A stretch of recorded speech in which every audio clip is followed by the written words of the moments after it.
Muy buenos días.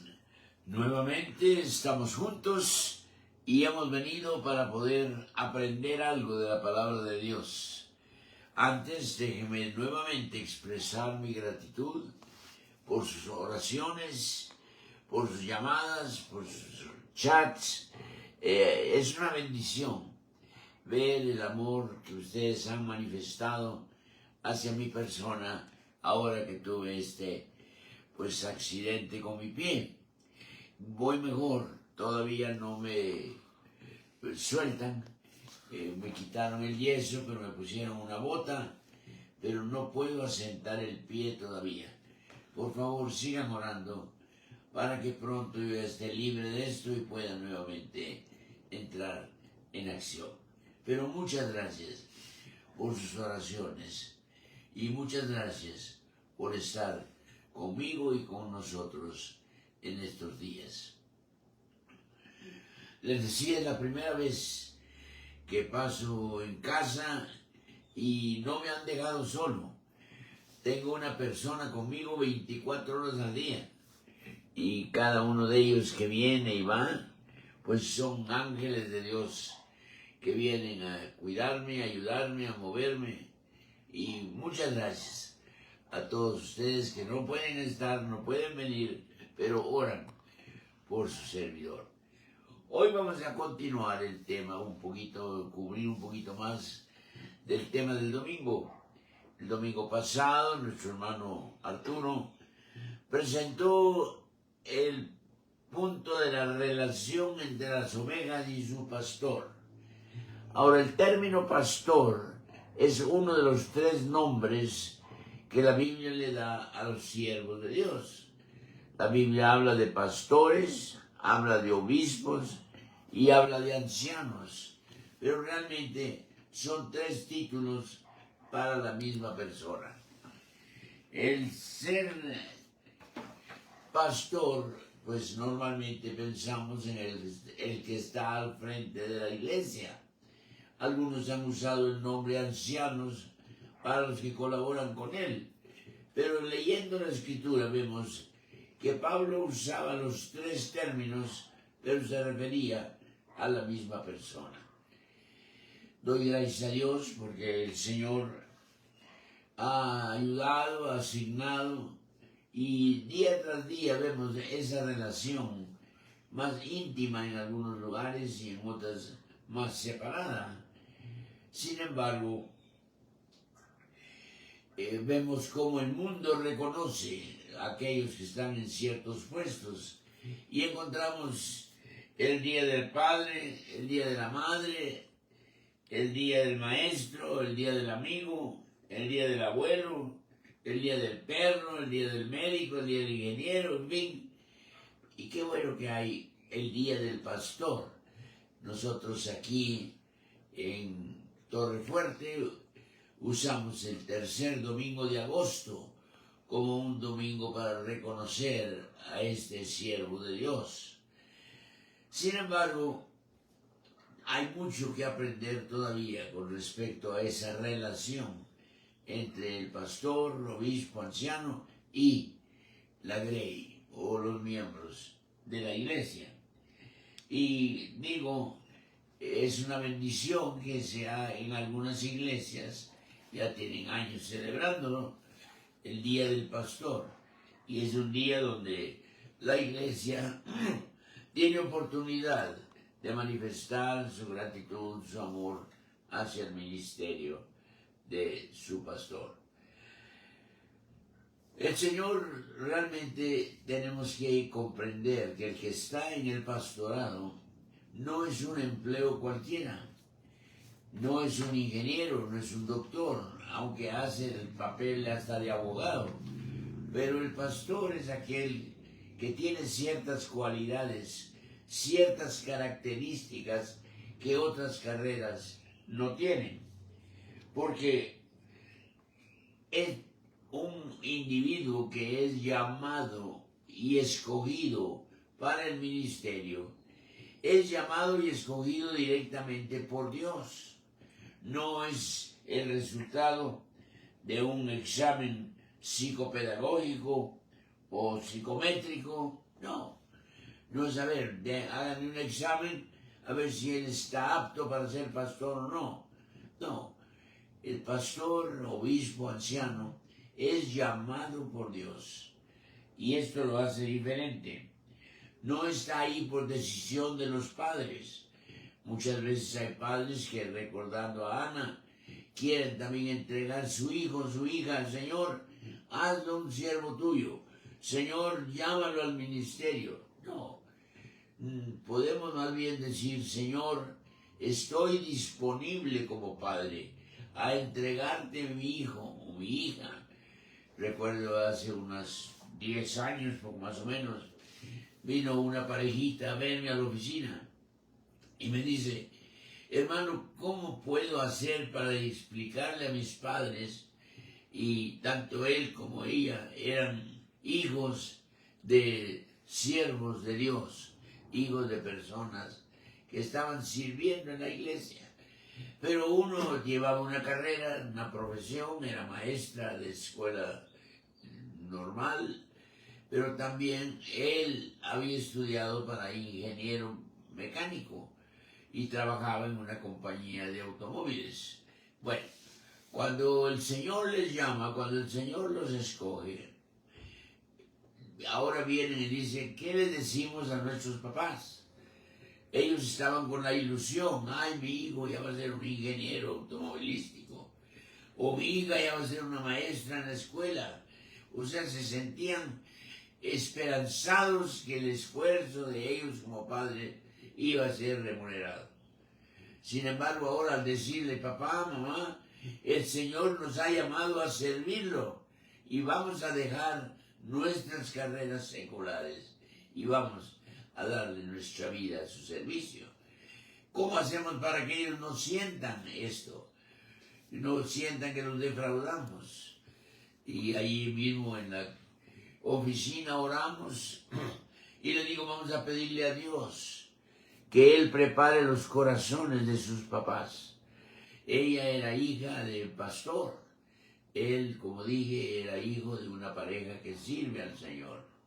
Bueno, oramos y fueron y le digo, invítenlos a una cena a los 4 papás y juntos oren y platiquen y en la cena pues explíquenles lo que Dios ha hecho. Y con cierto temor y temblor lo hicieron, pero miren, Dios es grande. Dios cambió totalmente el corazón de los papás, cambió la actitud de los papás. Y cuando los hijos les dijeron, papás, vamos a dejar nuestra carrera secular para poder servir al Señor, los papás lo aprobaron. Los papás estaban felices de ver que sus hijos iban a servir al Señor. No están en un ministerio de iglesia, aunque hacen el papel de pastor, porque cuidan a la grey, les enseñan, están en un papel de educar, trabajan en Perú y trabajan en más bien un orfanato, tienen alrededor de 60 hasta más niños que han sido abandonados o dejados por sus padres, y Dios nos ha llamado a tener un centro donde recoger, recibir a estos niños. Bueno, Dios tiene manera de llamar, y cuando Él llama, Él espera que aquellos que Él llama respondan. Ahora hay diferencia entre llamar y escoger. Por ejemplo, en mi propia vida, yo creo que a la edad de 16 años, el Señor me llamó a su ministerio. Yo estaba en una reunión de jóvenes y recuerdo que cuando la invitación fue hecha, yo alcé mi mano, yo pasé al frente, me arrodillé y alguien vino y puso su mano en mi cabeza y oró por mí. Señor, te doy gracias por este joven que está respondiendo a un llamado. Pero de ahí en adelante todo lo que estudié, en la universidad, en la escuela, en el seminario, iba ya con un propósito definido, servir al Señor. Pero ni sabía yo a dónde iba a ir, me gradué y todavía no tenía firme dónde el Señor me iba a usar. Hace ya más de 60 años el Señor me escogió y me dice, me vas a servir en México. Llevo más de 60 años en el ministerio, pastoreando ya 5 iglesias y trabajando en la obra. Pero qué bendición saber que yo deseaba ser doctor. Unos familiares querían que yo fuera abogado. Cuando bromeo con lo de doctor, les digo, miren, porque me dicen, ay, pastor, me dicen, ni le entiendo lo que escribió. Es que yo iba a ser médico, le dije, y solo me quedó la letra. Entonces, yo creo que nosotros tenemos que ver también, si no estamos preparados, el Señor nos prepara. Él sabe, Él ve el futuro. Pero ahora, ¿por qué escoge? Porque, hermanos, no estamos en el ministerio por decisión de los padres. No estamos en el ministerio porque no sirvo para otra cosa, me voy a meter de pastor. Ahora, hay muchos en el seminario que hemos tenido que, pues, despedirlos con amor y decirles que ese no es el camino. Y al preguntarles por qué están aquí, descubrimos que no era un llamado, no era el haber sido escogidos. Pero el pastor, el obispo, el anciano está ahí porque Dios lo escogió. Entonces la actitud nuestra hacia Él tiene que ser especial. Y la palabra de Dios nos dice que el apóstol Pablo, por ejemplo, cuando iba camino a Damasco, recuerdan, algunos dicen que cuando oyó la voz y vio la luz, se cayó. Ahora, se cayó al suelo. La Biblia no dice que se cayó del caballo, pero quizá iba en caballo, pero no sabemos. Pero la cosa es que cuando él estaba en el suelo, la primera pregunta que hizo fue, Señor, ¿quién eres? No había una relación entre Pablo y el Señor. Al contrario, Pablo era el que perseguía a los cristianos. Pablo sentía satisfacción al ver cristianos castigados, puestos en la cárcel, muertos. Pero Dios lo estaba llamando. Y cuando lo llama, primeramente hace que Pablo lo conozca. Así que Pablo le recibe, yo soy Jesús, a quien tú persigues. Y la segunda pregunta es interesante. Señor, ¿qué quieres que haga? O sea, el que es llamado va a ser escogido para algún ministerio especial. Hace un ratito estuvo aquí con nosotros un capitán de la Marina, pasó la noche cuidándome, ayudándome en caso que necesitara yo ayuda, y él me platicó su testimonio y me decía cómo en el barco tiene que ir por días en el mar, pero Dios lo llamó para eso y se siente feliz. Le digo, yo me mareo en las primeras horas del día, le digo, así que yo no aguantaría ese trabajo. Bueno, por eso Dios no me escogió para marinero, Dios no me escogió para médico, Dios no me escogió para abogado, aunque la familia quería. No, Dios me escogió para servirlo. Y cuando habla de Juan, por ejemplo, dice que Dios escogió a Juan y lo escogió con una misión especial. Dice Juan 15:16, no me elegisteis vosotros a mí,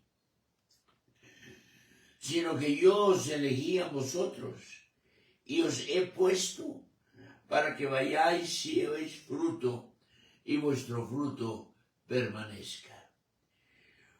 Así que cuando hablamos de Juan el Bautista, allá en Juan capítulo 1, versículo 6, dice, hubo un hombre enviado por Dios. No es un hombre que quiso, un hombre que deseó, un hombre que le gustó, no. Era un hombre escogido por Dios. Pero este hombre, por ser hombre, tiene limitaciones también. A veces esperamos que el pastor sea perfecto, que el pastor pues nos presente una vida ejemplar de tal manera que deseemos ser como él. Pero hay pastores que no han sido escogidos, simplemente entraron. Pero si usted ha sido escogido, usted tiene deberes, usted tiene oportunidades de servir al Señor. Estaba viendo dos citas que encontramos en la palabra del Señor. Miren ustedes, por ejemplo, en Hebreos, capítulo 13. Hebreos, capítulo 13. Y Primera de Pedro, capítulo 5. En el versículo 1 dice: ruego a los ancianos que están entre vosotros, Primera de Pedro, yo anciano también con ellos. Y luego en el versículo 2, apacentad la grey de Dios que está entre vosotros, cuidando de ella, no por fuerza, sino voluntariamente, no por ganancia deshonesta, sino con ánimo pronto, siendo ejemplos de la grey, y cuando aparezca el príncipe de los pastores, vosotros recibiréis la corona incorruptible de gloria. El pastor tiene obligaciones, el pastor tiene oportunidades de cumplir con ese llamado por haber sido escogido. Y dice: apacentad pues la grey de Dios. Y nos dice cómo. En Hebreos, capítulo 13, versículo 7, ahora le habla a las ovejas. Acordaos de vuestros pastores, que os hablaron la palabra de Dios. Considerad cuál haya sido el resultado de su conducta, imitad su fe. No criticarles, no ofenderles, no faltarles al respeto, sino imiten la fe de aquel pastor.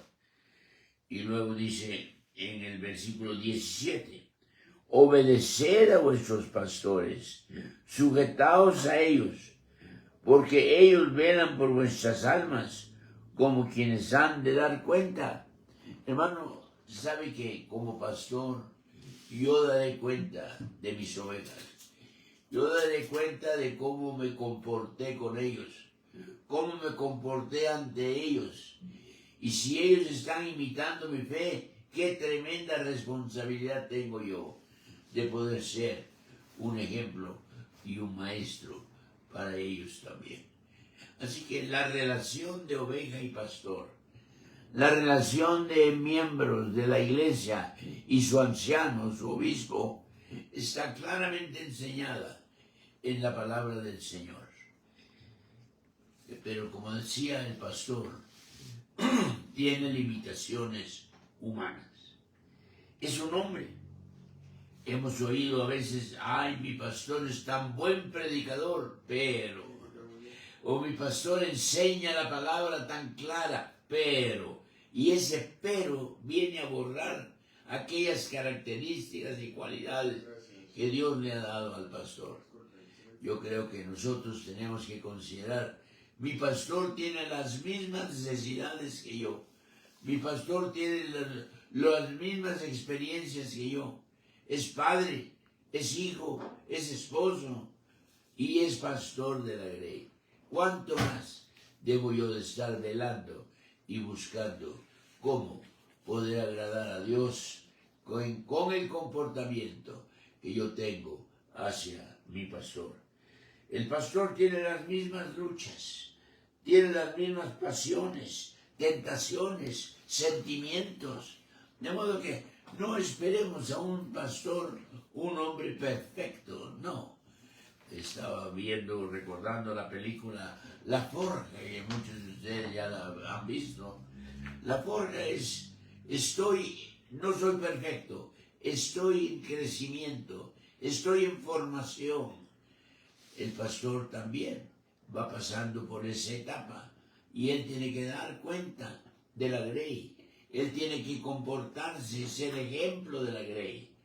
Y la grey debe apreciar la vida y el ministerio de su pastor. Encontré un articulito aquí que dice: la crítica para un pastor. Si es joven, le falta experiencia. Si tiene el cabello gris, es demasiado viejo. Si tiene 5 o 6 hijos, tiene demasiados. Si no tiene ninguno, es mal ejemplo. Bueno, si su esposa canta en el grupo de alabanza, quiere hacerse ver. Si no canta, no le interesa el trabajo de su marido. Si habla con notas, dice como yo ahorita, tiene sermones envasados y se seca. Si habla extemporáneamente, no es profundo. Si pasa mucho tiempo en su estudio, descuida a la gente. Si visita, es un callejero. Si es atento con los pobres, está jugando al gran Señor. Si lo es con los ricos, está tratando de ser aristócrata. Si sugiere mejores en la iglesia, es un dictador. Si no hace sugerencias, es un perezoso. Si usa demasiadas ilustraciones, está descuidando la Biblia. Si no lo hace, no es claro. Si condena el mal, es maniático. Si no lo condena, es un contemporizador. Si predica una hora, es charlatán. Si predica menos, no se prepara. Si predica la verdad, es ofensivo. Si no, está fallando. Si no agrada a todos, está perjudicando a la iglesia. Si agrada a todos, no tiene convicciones. Si recibe un salario alto, es mercenario. Si recibe poco, es que no vale mucho. Bueno, ¿cuál es la relación entre usted y su pastor? ¿Ora por él? ¿Forma usted parte del círculo de amistad de él? Alguien escribió un libro muy interesante, dice, todo pastor necesita un pastor. Y saben que toda la ley tiene un pastor, pero su pastor a veces no tiene quien le escuche, no tiene quien ore con él, no tiene quien vea sus debilidades, no tiene a quien darle cuenta. Yo quiero que si aprendemos algo en esta mañana es cómo está el trato, la relación entre usted y su pastor. Es un hombre escogido por Dios y fue escogido para llevar fruto y para que su fruto permanezca. Ayudémosle para que ese fruto permanezca por años y traiga gloria al nombre del Señor. Si usted es pastor y ha sentido el desánimo, ha sentido la falta de esa fuerza fresca que usted necesita, arrodíllese ante el Señor y pídale al Señor que lo unja, que lo levante, que lo haga una nueva persona, para que usted pueda cumplir con su ministerio y usted pueda ser un ejemplo de la Grey. Dios nos escoge porque nos llamó. Dios nos llama y de ahí nos va a escoger. ¿Cuál es la relación, pues, entre usted y su pastor? Ay, no me gusta, no voy, no me agrada cuando él predica o como él predica. No, tenemos que decir, Señor, yo vengo a escuchar tu palabra. Cuando hay una iglesia, por ejemplo, aquí nosotros tenemos 6 pastores. Y usted dirá, tantos. Pero hermano, no serán abasto. Son más de 1500 personas para 6 pastores. Y ahí vienen bodas, vienen 15 años, vienen funerales, viene todo lo demás. El pastor pues también se agota. El pastor también necesita el ánimo que usted le puede dar. Ore por él. No lo critique, ore por él. Imítelo. Sea usted un hombre de Dios que está siguiendo las huellas de otro hombre de Dios que ha sido llamado y escogido. Que Dios le bendiga y que después de este devocional y otros devocionales que presentamos, usted puede iniciar una buena relación entre aquel que Dios ha escogido y usted que está bajo su enseñanza y su cuidado. Que Él pueda dar buenos reportes de cómo pastoreó la Grey, porque Él tiene que dar cuenta. Y entonces usted será bendecido y Él será bendición. Muchas gracias a ustedes que nos han escrito, nos han llamado esta mañana. Tengo aquí algunos. Dice Guarneros, Alicia Guzmán está nuevamente escuchando allá en El Salvador. Roberto Mota, aquí en Puebla. Miguel Ángel Castuera, allá de California. Le saludo, hermano. Me dio gusto verlo el domingo pasado aquí en Puebla. Que Dios lo siga usando como médico y Dios lo siga usando en el ministerio también. Está Roberto Mota, Lorena Rosas, Miguel Ángel Castuera decía, Eva Salazar, Roberto Mota también de nuevo, Hanna, me gusta ese nombre. Dice, gracias pastor, dice, por enseñarnos la palabra. Un fuerte abrazo. Eunice Xochical, Alfredo Hernández, Miguel Ángel otra vez, Alicia López, Marta Serrano, Miguel Ángel Castuera de nuevo, Ruth Mozo escuchó el devocional esta mañana. David Pedraza, compañero en la obra. Ruth Mozo de nuevo, gracias por sus oraciones, gracias por lo aprendido y lo recordado también en este día. Que Dios pues nos bendiga y sigamos en contacto. Recuerde, cada día a las 9 de la mañana usted tiene una cita en un devocional que presenta la iglesia Torre Fuerte. Muchas gracias por escucharnos, muchas gracias por apoyarnos y muchas gracias por amarnos. Que Dios les bendiga y nosotros podamos también amarles a ustedes como Dios lo espera.